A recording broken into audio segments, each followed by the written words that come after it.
So when Datuk Shukrie tells you certain things, did you believe what he says or did you question him? Question him sometimes what he say. Like how do you question him? What are some of the things that you question him on? Like the transformation itself. He believes that he really, I guess that he's very keen in transforming Pos Malaysia. So I asked him, do you really want to transform Pos Malaysia? Because people, how easy you want to transform Pos Malaysia and people perception of Pos Malaysia? Because right now, because I feel that it's very difficult and hard to transform people's mind from one, like they have like very bad perception of Pos Malaysia, the old, like Pos Malaysia is very old fashioned. So how they want to transform it is like very quite difficult, right? To get people perception, to change people perceptions. It's not that easy. So that's why. So what are some of the things that he mentioned that seemed a bit difficult to achieve? Did he say big things? Did he have grand visions for the company? Yeah, he said that he wants to transform Pos Malaysia, has in like people from old fashions to like new, like now become like e-commerce and logistics. So it's like thinking how he wants to transform people's mind. How it's like some. Although he say like it's not something easy. It's not something hard to transform Pos Malaysia to him personally. But then I believe it takes a lot of time to transform. Cause like it's like for like 19,000 people, 19,000 staff in the entire Pos Malaysia. Like how he want to transform, how he want to educate them. It's like it's challenging part to him actually. So Pos Malaysia has this huge run-up for the last 6 months. Actually, one of the best performing companies on the Bursa Malaysia this year. Huge volume run-up. Shares are nearly $6, nearly a record high. I think there's two main shareholders. DRB is one of the main shareholders, and I think Khazanah is the other shareholder. I think a lot of people have been looking at Pos Malaysia, but why did you decide, and how did you get into talking to the CEO of Pos Malaysia? Back on my experience with him previously, I went to Pos Malaysia event. Press conferences. Yeah, press conferences. Okay. So I met him, and then I found out it's like a very exciting company to have an interview with.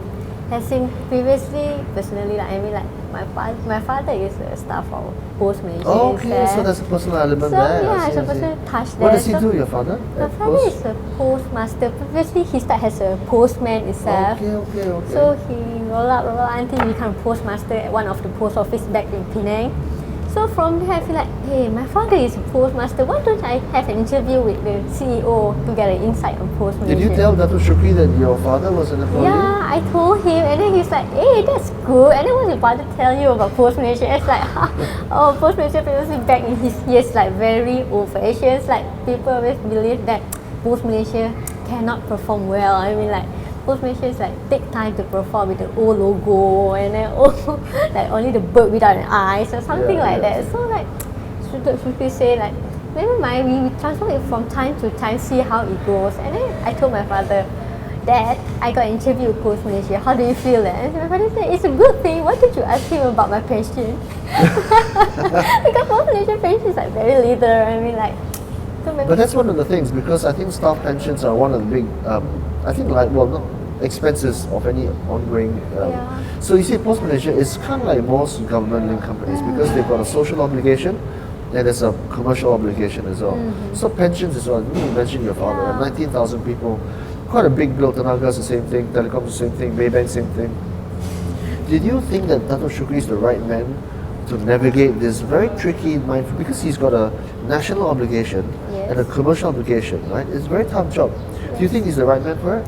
He got a vision, has in he really keen to transform Pos Malaysia. He want to change Pos Malaysia, like to be the top postal courier. I mean, like this, he national postal services, right? So like people believe Pos Malaysia is the best. I can say that Pos Malaysia is the best. But there's only one. Yeah, it's not only one. Well, there's only one in Malaysia.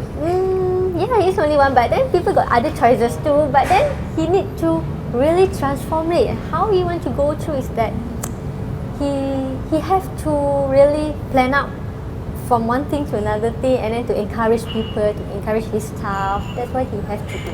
That's what I think. What was the one message that he said to you that really stuck in your mind? Was there one message?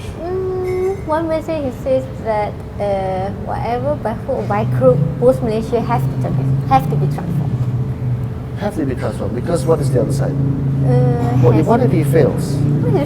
He says that from what I believe, like Pos Malaysia, he won't fail to transform Pos Malaysia because So he's 100% convinced he's going to make it happen?